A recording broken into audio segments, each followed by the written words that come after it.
नमस्कार, फोरसाइट्स टीवी में मैं आशुतोष आपका स्वागत करता हूं। बात ईरान की करेंगे, जहां राष्ट्रपति इब्राहिम रईसी के हेलीकॉप्टर क्रैश होने के बाद लगातार सर्च ऑपरेशन चलाया गया। हेलीकॉप्टर का मलबा अजरबैजान की पहाड़ियों पर मिला है। इसमें राष्ट्रपति रईसी समेत हेलीकॉप्टर में सवार सभी लोगों की मौत हो गई है। इस बीच ईरान के सर्वोच्च नेता और राष्ट्रपति के पद की शक्तियों को लेकर चर्चा हो रही है।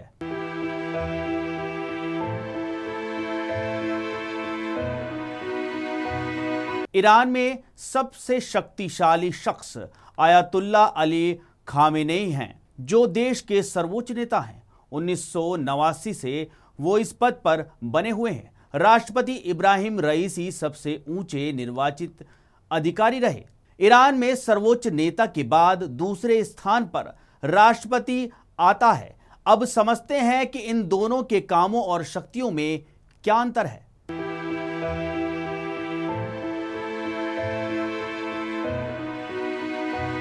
ईरान की सत्ता के टॉप पर सुप्रीम लीडर हैं। 1979 में इस्लामिक गणराज्य की स्थापना के बाद से केवल 2 लोग ही इस पद पर बैठे हैं। ईरानी क्रांति के जनक अयातुल्ला रोहेल्ला खुमैनी देश के पहले सुप्रीम लीडर थे। उनकी मौत के बाद 1989 में अयातुल्ला अली खामेनेई देश के नए सुप्रीम लीडर बने। तब से वो ही इस पद पर नियुक्त हैं। सुप्रीम लीडर के पद को लेकर खुमैनी ने 1970 में अपनी किताब इस्लामिक गवर्नमेंट में लिखा है, शिया पादरी ईरान में एक इस्लामिक राज्य के निर्माण और उस पर शासन की देखरेख करेंगे। ईरान के संविधान के अनुसार सर्वोच्च नेता ईरान के इस्लामी गणराज्य की सामान्य नीतियों को सुपरवाइज करेगा। इसका मतलब है कि वो ईरान की घरेलू और विदेशी नीतियों की दिशा तय करेगा। ईरान का सुप्रीम लीडर सशस्त्र बलों का कमांडर इन चीफ भी होता है। इस्लामिक गणराज्य की खुफिया और सुरक्षा अभियानों को नियंत्रित करता है। वो अकेले ही युद्ध या शांति की घोषणा कर सकता है।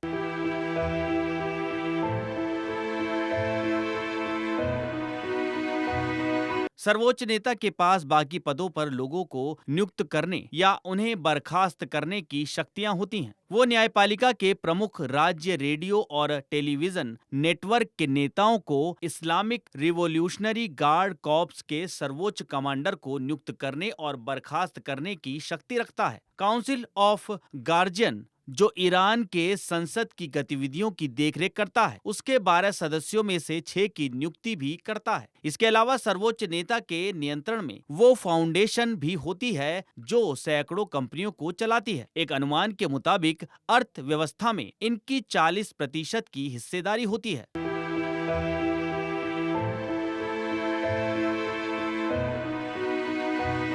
अब बात कर लेते हैं ईरान के राष्ट्रपति के पास क्या क्या जिम्मेदारियां हैं। यहाँ का राष्ट्रपति ईरान के सर्वोच्च नेता के अधीन काम करता है। सुप्रीम लीडर को जहाँ विशेषज्ञों की सभा द्वारा चुना जाता है, वहीं ईरान के राष्ट्रपति को जनता सीधे वोट के जरिए चुनती है। राष्ट्रपति का कार्यकाल 4 साल के लिए होता है। कोई राष्ट्रपति लगातार केवल 2 कार्यकाल के लिए पद पर रह सकता है। राष्ट्रपति राज्य योजना और बजट और देश के प्रशासनिक और सिविल सेवा मामलों के लिए सीधे जिम्मेदार होता है। राज्य स्तर के मेडल और अवार्ड राष्ट्रपति देता है। राष्ट्रपति की मृत्यु, बर्खास्तगी, त्यागपत्र या 2 महीने से ज्यादा समय तक चलने वाली बीमारी के मामले में यहाँ का उपराष्ट्रपति इनकी जिम्मेदारियां संभालता है। नए राष्ट्रपति को पहले सुप्रीम लीडर की मंजूरी लेनी होती है। उपराष्ट्रपति की जिम्मेदारी होती है कि वो पद पर नियुक्त होने के 50 दिनों के अंदर नए राष्ट्रपति के चुनाव का आयोजन कराए।